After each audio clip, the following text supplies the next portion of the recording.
C'est la meilleure source de vitamines et de protéines. Il est faible en matière grasse. Il prévient certaines maladies des yeux, telles que la cataracte. Il apaise le sommeil.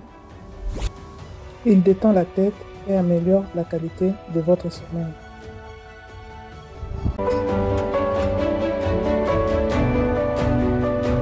Alors, malgré qu'on trouve plaisir en mangeant, juste après, on se pose tant de questions.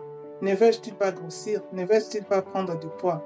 C'est pourquoi aujourd'hui, je vous donnerai quelques listes d'aliments ou de fruits que tu pourras manger n'importe quelle quantité ou quel moment de la journée sans pour autant prendre du poids ou grossir. Bonjour, j'espère que vous allez bien. Je réponds au nom de Blandine Milambo. Je vous prie de vous abonner et de partager et de me soutenir avec un petit like. Merci.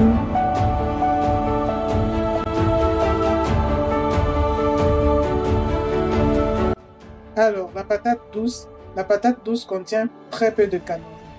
C'est un véritable aliment minceur. Aide à brûler les graisses et à stimuler les muscles. Alors, le chou est un légume minceur. Il est très faible en calories, bon pour les reins. Il réduit les maladies cardiaques et facilite le transit intestinal. Alors, le poisson. Les poissons est riche en acides gras, en oméga 3, sont bons pour le cœur, la circulation sanguine.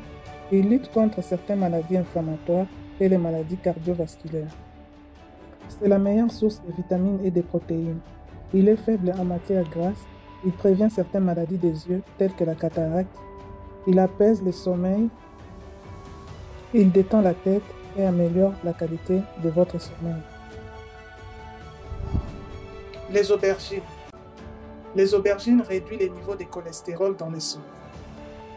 Alors, la viande blanche. La viande blanche sont donc pauvres en graisse et riches en protéines.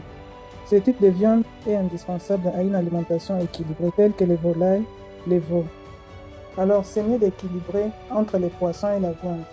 Si vous consommez 2 à 3 fois par semaine le poisson et 2 fois par semaine la viande, parce qu'il y a certains éléments, certains nutriments qui se trouvent dans le poisson, on ne peut pas les trouver dans la viande, ainsi que dans la viande non plus, on ne peut pas les trouver aussi dans le poisson. Donc, c'est mieux d'équilibrer entre les deux repas. Alors, le pamplemousse, c'est un véritable boisson minceur. Il est riche en fibres et en vitamine C. Il aide à détoxifier et brûler les graisses au niveau des fours. Il stabilise le taux de sucre et aide à traiter le diabète de type 2. Prendre chaque jour un verre de pamplemousse ou demi-verre de pamplemousse. Pas un grand verre, mais beaucoup plus le petit. C'est-à-dire, lorsque vous vous décidez de prendre les pamplemousses, vous arrêtez pendant un moment ou pendant un temps les traitements de diabète de type 2. Ne pas mélanger ensemble, il peut être dangereux. Les concombres. Les concombres est riche en fibres, purifie l'organisme, élimine les toxines et aide à lutter contre les ballonnements. La salade est faible en calories, elle augmente aussi la sensation de satiété. La salade est riche en vitamines, en minéraux et en fer. Elle calme le système nerveux et réduit les dépôts de sel dans le corps. La pomme. La pomme, c'est un coupe-faim, permet la perte de poids, améliore la digestion et réduit les problèmes de foie, renouvelle les cellules et réduit les troubles de l'humeur et de mémoire. Alors, la banane est riche en fibres. Elle contient les glucides qui sont facilement assimilables dans l'organisme, apporte de l'énergie et baisse la tension artérielle. Elle facilite la digestion en cas de constipation et aide aussi en cas de problèmes de transit. Alors, l'œuf dur. L'œuf dur ou à la coque. Il est riche en protéines et contient de nombreuses vitamines. Il renforce l'immunité. Il réduit les risques de maladies oculaires, cataractes. C'est un coupe-faim. Par rapport à l'idée reçue, les œufs n'augmentent pas le cholestérol. Par contre, il est déconseillé aux personnes qui ont un taux de cholestérol sanguin élevé d'en consommer. L'ananas. L'ananas est riche en vitamine C et facilite la perte du poids en brûlant les graisses. Alors, pour vraiment garder une silhouette ou une belle taille, de préférence manger 4 heures ou 3 heures du temps avant d'aller au lit.